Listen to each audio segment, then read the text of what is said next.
Vamos lá, então. Eu vou passar o primeiro ponto de pauta.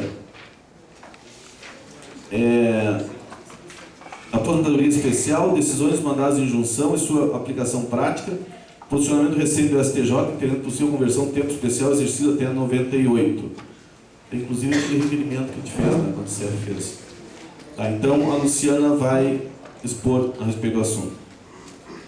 Bom, pessoal, eu tenho 2 pontos de pauta agora pela manhã. Um é aposentadoria especial e o outro é sobre aposentadoria por invalidez. Acabou ficando previsto um tempo menor que o primeiro, mas eu já conversei com o Wagner, a gente vai inverter um pouquinho, vamos dedicar um tempo maior à aposentadoria especial, porque enseja maiores discussões. Eu vou começar então dando um panorama da questão da aposentadoria especial, de como está essa discussão, o que a CONTSEF tem feito, e nós como Assessoria Jurídica Nacional, para depois a gente abrir então para a discussão de problemas que vêm sendo verificados nos diversos lugares.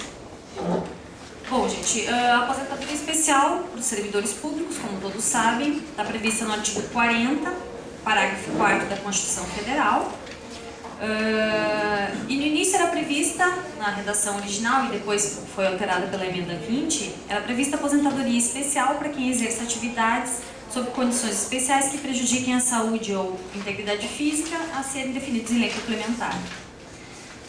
Em 2005 foi alterada um pouco a redação do dispositivo pela emenda 47 e passou a prever 3 hipóteses de aposentadoria especial a serem regulamentadas por lei complementar. Seria a primeira para portadores de deficiência, a segunda para quem exerce atividade de risco e a terceira, então, para quem exerce atividade sob condições especiais que prejudiquem a saúde ou integridade física, que é aquela que já estava anteriormente prevista. A CONTSEF, esses dispositivos condicionais, tanto a redação original do parágrafo 4º quanto a redação alterada em 2005, jamais chegaram a ser regulamentados no âmbito do serviço público. Então, embora tenham direito à aposentadoria especial já há muito tempo, os servidores públicos não têm podido exercer esse direito.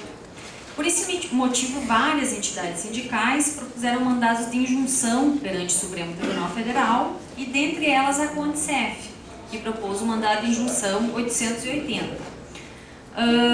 Esse mandado de injunção diz respeito, e o que eu vou expor nesse primeiro momento, diz respeito à aposentadoria especial prevista no inciso 3º, lá do parágrafo 4º do artigo 40, que são as atividades sob condições especiais que prejudiquem a saúde ou integridade física. No final, eu vou falar um pouquinho sobre as outras 2 possibilidades, que é portadores de deficiência e atividades de risco. Tá? Bom, a CONTSEF, então, propôs o mandado de injunção 880 e foi deferida, concedida a injunção, assim como em diversas outras demandas dessa mesma natureza, para determinar que, enquanto não regulamentado o direito à aposentadoria especial dos servidores públicos, seja aplicada a regulamentação vigente no âmbito do regime geral de previdência social, seria o artigo 57 da Lei 8.213 de 91. Essa discussão tem sido bastante frequente na STF, como eu referi, tem muitos mandados de injunção, e por esse motivo existe até uma proposta de súmula vinculante sobre o assunto, que é a súmula vinculante de número 45, que está em discussão ainda. E ela diz o seguinte: enquanto inexistente a disciplina específica sobre a aposentadoria especial do servidor público, nos termos do artigo 40, parágrafo 4º, impõe-se a adoção daquela própria dos trabalhadores em geral. Então, é o que o STF vem consolidando nesse mandado de injunção, já é objeto de apreciação para fins de súmula vinculante. Eu vou começar, pessoal, porque eu acho pertinente, fazendo um breve esclarecimento sobre a aposentadoria especial existente no âmbito do regime geral, porque é justamente essa regulamentação que vai ser adotada por servidores públicos enquanto não houver lei complementar específica. Bom, rapidamente, assim, só para situar melhor a discussão. O que é o benefício da aposentadoria especial? Então, é um benefício concedido com menor exigência de tempo de contribuição em consideração às atividades especiais sob as quais os trabalhadores exercem suas atividades. Essa aposentadoria especial, dependendo da natureza da atividade exercida, ela pode se dar em 15, 20 ou 25 anos, para o regime geral. No serviço público, o que a gente vai verificar é que quase todas as atividades desempenhadas são aquelas que dão direito à aposentadoria em 25 anos. Por quê? O que dá direito à aposentadoria em 15 anos são trabalhos em mineração subterrânea. Em 20 anos, por exemplo, tem trabalhos com exposição a agente químico asbesto, amianto, ou trabalhos em mineração subterrânea. Então, são modalidades de atividade que dificilmente se vê no serviço público, motivo pelo qual, embora a aposentadoria especial seja possível em 15, 20 ou 25 anos, para nós, no serviço público, a maioria será de situações de 25 anos. Quem faz jus à aposentadoria especial? Então, são os trabalhadores, como já referi, que exerçam atividades ou que exerceram atividades que prejudiquem sua saúde ou integridade física. E essas condições que prejudicam a saúde e a integridade física, elas decorrem de exposição a agentes nocivos. E são agentes que podem ser químicos, físicos ou biológicos, ou inclusive associação desses agentes. A concessão do benefício não exige idade mínima. Embora quando prevista a aposentadoria especial, o regime geral, lá em 1960, fosse exigida a idade mínima de 60 anos, essa exigência caiu depois com a alteração da legislação. Então, não exige idade mínima, apenas o cumprimento dos requisitos de tempo de contribuição e exposição aos agentes. Sobre carência para obter a aposentadoria especial. No regime geral, é necessária uma carência. São 180 meses de contribuição. Existe até uma regra de transição, digamos assim, que está na regulamentação específica do regime geral. Dependendo da época em que o segurado esteve inscrito, se inscreveu na Previdência Social, altera o número de meses exigidos para fins de carência. Acredito que no serviço público isso possa ser interpretado, data de inscrição no regime geral, como data de ingresso no serviço público. Ainda não temos definição sobre isso. Depois, um aspecto bem importante, que mostra assim, a complexidade que a gente vai enfrentar quando do cumprimento dessas decisões para querer desmandar de injunção, é a questão dos requisitos que devem ser preenchidos para demonstrar o exercício da atividade sob condições especiais. E as exigências sobre esses requisitos variam de acordo com o momento em que foi prestado o trabalho.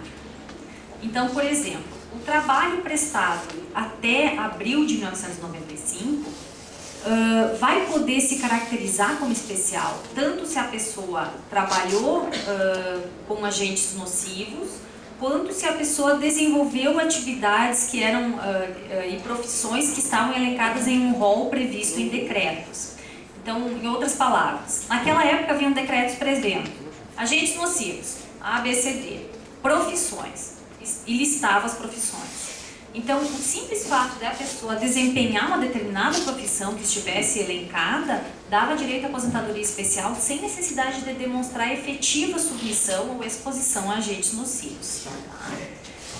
Essa demonstração desse período, como basta o simples enquadramento nas profissões, ela não exige laudo, só exige os formulários, preenchimento de formulários próprios para tanto, que são discriminados em orientação normativa do INSS. Orientação normativa 45 de 2010. Bom, no período de abril de 95 a outubro de 96, altera um pouquinho a situação. Tá? Deixou de haver essa presunção de exposição a agentes nocivos em razão do exercício de determinada profissão. A partir de agora, aquela lista de profissões deixa de existir e fica existindo apenas a lista de agentes nocivos. Então, a pessoa tem que comprovar o trabalho permanente, não ocasional nem descontínuo, pelo período mínimo previsto em lei e sob a influência desses agentes. Certo? Então, não basta o exercício de atividade profissional. Também nesta época se exige para a configuração da atividade apenas o preenchimento e a apresentação dos formulários próprios do INSS. Depois, no período de outubro de 96 a dezembro de 2003, novamente alterou a legislação e passou a ser exigido, então continua valendo a questão de que não basta o simples exercício de profissão, tem que demonstrar efetiva exposição a agentes nocivos, mas aí passa a ser exigido o laudo técnico de condições ambientais do trabalho, que para o período anterior não era exigido.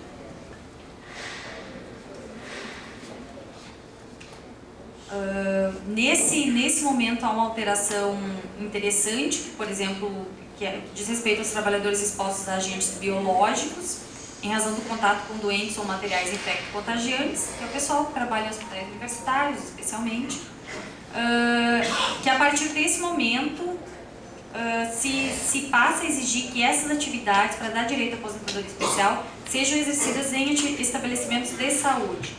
Antes disso, o exercício dessas atividades não precisava ser em estabelecimentos de saúde, poderia ser em outros órgãos para dar direito à aposentadoria especial. E por último, então, o período posterior a janeiro de 2004, quando passa a ser exigido o perfil profissiográfico previdenciário. Tá? Esse perfil profissiográfico previdenciário, se abrangeu pelos períodos anteriores, ele dispensa demais laudos e formulários. Então, foi apenas assim para demonstrar como houve alteração na legislação e como nós vamos ter que ter cuidado, principalmente as assessorias jurídicas vão ter que ter cuidado no momento da aplicação do mandado de injunção 880 para os servidores públicos, no sentido de ver como é que vai ser essa comprovação da atividade, como é que vai ser feita e para cumprir esses requisitos aí. Bom, depois a utilização de equipamentos individuais de proteção suprime o direito à aposentadoria especial só se comprovadamente eliminar ou neutralizar a nocividade. Tá? Então não basta a simples utilização de EPI. Depois tem uma questão que talvez seja a mais importante, pessoal, que é para desfazer um equívoco que a gente percebe que existe principalmente entre os servidores. Existe uma ideia de que quem recebe adicional de insalubridade automaticamente tem direito à aposentadoria especial, e não é verdade.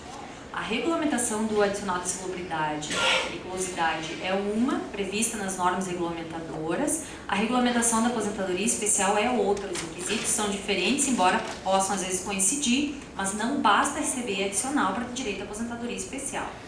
Então eu trouxe dois exemplos, assim, só para ilustrar. Por exemplo, um trabalhador que presta serviço em uma instituição de saúde e tem contato com pacientes não portadores de doença infecto-contagiosa. Hoje ele recebe insalubridade em grau médio, mas ele não tem direito à aposentadoria especial, porque só tem direito à aposentadoria especial quem trabalhar em estabelecimento de saúde, em contato permanente com pacientes portadores de doença infecto-contagiosas, que hoje essas pessoas recebem adicional de insalubridade em grau máximo, só elas vão ter direito à aposentadoria especial. Outra situação, trabalhador que presta serviço sujeito a agente nocivo umidade, ele ganha adicional de insalubridade em grau médio, mas ele não tem direito à aposentadoria especial, porque não estão previstos dentro os agentes que dão direito à aposentadoria especial esse agente específico umidade. Então tem que ter muito cuidado, é muito importante esclarecer isso para os servidores, principalmente, de que não existe essa coincidência necessária entre adicional de insalubridade, periculosidade, enfim, e aposentadoria especial. Bom, depois existe a possibilidade de conversão e soma do tempo exercido em atividades especiais. Se, por exemplo, a pessoa exerce 2 períodos em atividades que demandam tempos diferentes, não consegue completar o tempo em nenhuma delas.